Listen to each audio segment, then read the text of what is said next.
Bonjour à tous, j'espère que vous allez bien.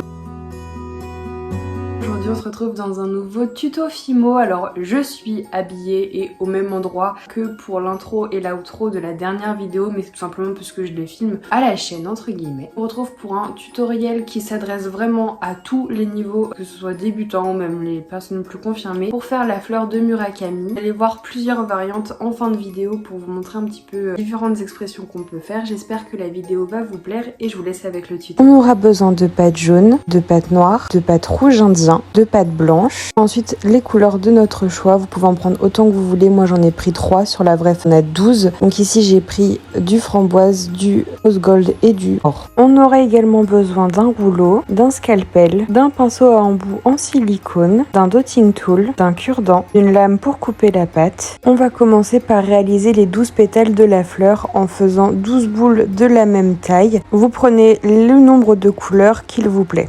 Pour réaliser un pétale, on prend tout simplement une boule qu'on va faire en forme de cône et qu'on aplatira légèrement car il faut tout de même garder un effet bombé si on veut donner du relief à sa fleur.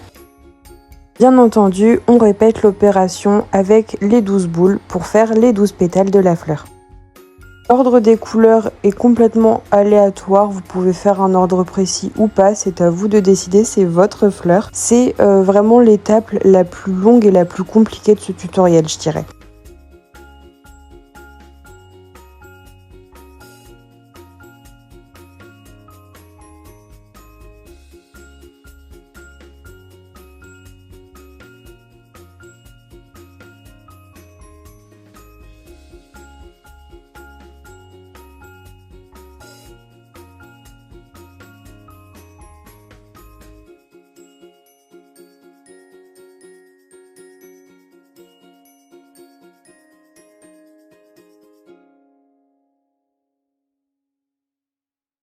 Une fois qu'on a fait les 12 pétales, on les remet bien en forme et on s'assure que tout soit bien proportionnel.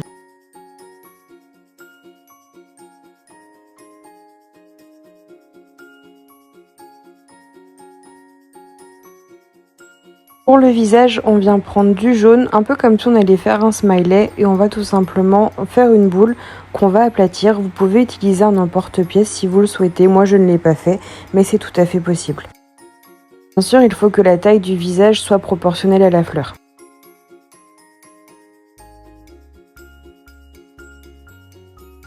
Pour sculpter le visage, je vous conseille de prendre une photo de référence, ce sera beaucoup plus simple. Donc pour faire le large sourire, je vais utiliser mon pinceau en bois en silicone.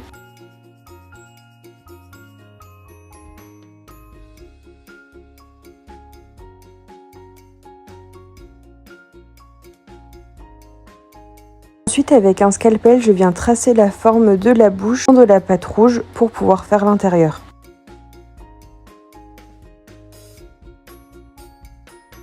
Je place donc ma forme rouge dans la bouche et si nécessaire, je viens remodifier, réaplatir pour éviter qu'il y ait trop grosse différence de matière. Ensuite, j'ai tracé les yeux, donc au début j'ai voulu le faire avec mon pinceau en bois en silicone, puis au final j'ai utilisé le dotting tool. Pour faire cette forme-là, inspirez-vous vraiment de la photo parce que c'est assez particulier. Ensuite, je me suis occupée du noir, donc on fait un fin boudin pour faire tout le tour de la bouche, mais il faut vraiment que le boudin soit très très fin. Ensuite, pour les yeux, rien de plus simple, je viens faire 2 boulettes de la taille des yeux et de la forme des yeux aussi. Je viens placer dans les creux faits au préalable.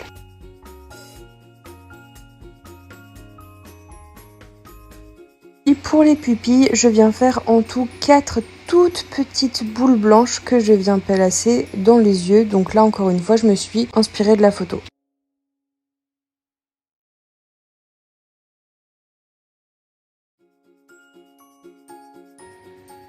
Une fois fait, donc j'ai pas le rush parce que ma caméra a coupé à ce moment-là, je viens placer le visage sur les pétales qu'on a fait au tout début.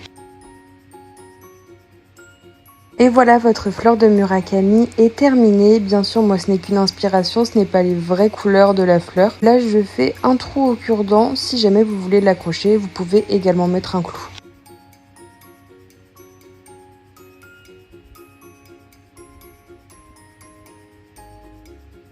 Et voici les autres fleurs que j'ai réalisées, une ayant une expression différente des autres.